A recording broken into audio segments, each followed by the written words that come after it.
આપનું નામ? ઇકબાલ કડીવાલા, ઉપપ્રમુખ Gujarat nursing council.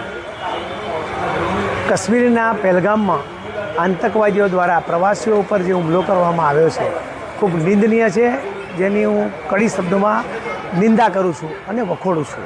Civil hospital દ્વારા આજરોજ શહીદોને શ્રદ્ધાંજલિ અર્પણ કરવા માટે કેન્ડલ માર્ચ સાથે શ્રદ્ધાંજલિ અર્પણ કરવામાં આવી. ભગવાનને પ્રાર્થના કરું છું કે તેઓના પરિવારજનો ઉપર જે આવી પડેલ આફતને ઈશ્વર સહન કરવાની શક્તિ આપે, એ જ પ્રભુને પ્રાર્થના કરું છું.